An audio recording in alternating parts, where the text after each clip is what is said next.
मध्य प्रदेश के नरसिंहपुर में महाभारत के सबसे बड़े अजेय योद्धा पितामह भीष्म की जयंती के मौके पर जिला कौरव महासभा के द्वारा विविध कार्यक्रम आयोजित किए गए।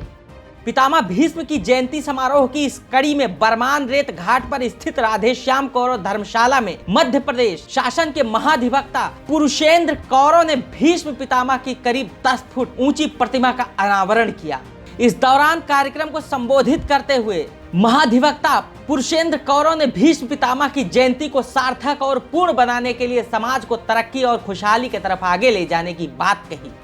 पितामह की जयंती समारोह की शुरुआत में सुबह कौरव महासभा के वरिष्ठ सदस्यों ने भीष्मनगर नया खेड़ा और भीष्म पितामह मंदिर में पूजन और आरती कर झंडा वंदन किया, जिसके बाद जिले के कई गांव के युवाओं ने बाहर रैली निकाली और संबोधन भाषण के बाद भोजन प्रसाद के साथ कार्यक्रम का समापन किया।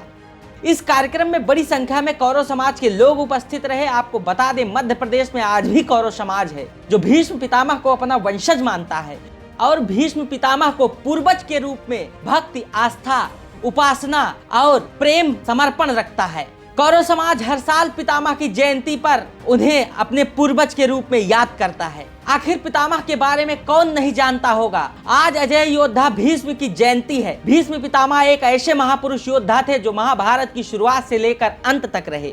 उनकी खासियत ये थी कि वो जो प्रतिज्ञा ले लेते थे उसे पूरी करके ही मानते थे, चाहे आजीवन ब्रह्मचारी रहने की हो या भगवान से हाथ उठवाने की या किसी नारी पर शस्त्र न उठाने की, जिसका एक बड़ा उदाहरण मिलता है। उन्होंने शिखंडी जैसे पुरुष को हमेशा नारी ही माना, क्योंकि शिखंडी पिछले जन्म का नारी था। उन्होंने शिखंडी के हाथों मरना स्वीकार किया, लेकिन उस पर कभी हथियार नहीं उठाया।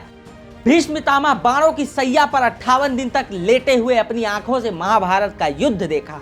उन्होंने अपनी प्रतिज्ञा के मुताबिक सूर्य के उत्तरायण में जाने के बाद ही अपना प्राण त्यागा। पितामह ने अपने पिता का विवाह कराते समय बहुत ही कठिन प्रतिज्ञा ली थी, जो आजीवन ब्रह्मचारी रहने की थी और गद्दी न लेने की थी। वे हमेशा सत्यवती के दोनों पुत्रों को राज्य देकर उनकी बराबर रक्षा करते रहे। उन्होंने इतनी कठोर प्रतीक्षा ली कि अगर पृथ्वी अपने सुगंध को, अग्नि अपनी जलन को, आकाश शब्द को और हवा छुअन को, जल नमी को, चंद्रमा शीतलता को, सूर्य तेज को, धर्मराज धर्म को छोड़ दें, लेकिन भीष्म किसी भी सुख के लिए अपना प्रण नहीं छोड़ेगा, अपनी प्रतिज्ञा नहीं छोड़ेगा, जिसे आज भी भीष्म प्रतिज्ञा के रूप में याद किया जाता है। वे ज्ञान, वैराग्य, भक्ति, धर्म और नीति के भी ज्ञाता थे, जिसे उन्होंने सरसैया पर पड़े हुए धर्मराज युधिष्ठिर को उपदेश के रूप में दिया। ऐसा माना जाता है कि पितामह भीष्म के उपदेश मील के पत्थर की तरह सदैव मानव जाति के पथ को प्रशस्त करते रहेंगे, उन्हें आगे ले जाते रहेंगे। मेरा निवेदन है कि आज अक्सर ये ध्यान में आ रहा है कि एक युवा पीढ़ी को सही दिशा न होने के कारण कई बार वो भटक जाती है।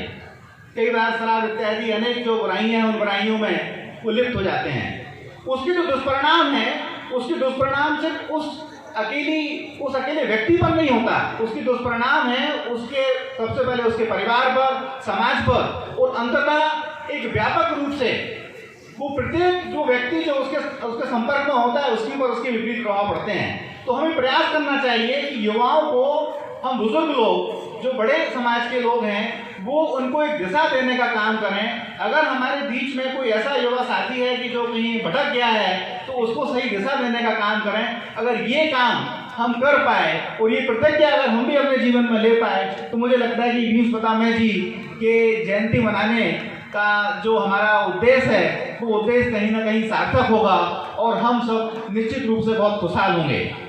लेकिन फिर भी मैं बहुत संक्षिप्त में अपनी बात कहूँगा कि सबसे पहले एक संगठन की परिभाषा, एक आदर्श संगठन कैसा हो सकता है, इसके बारे में हम सबको विचार करना चाहिए।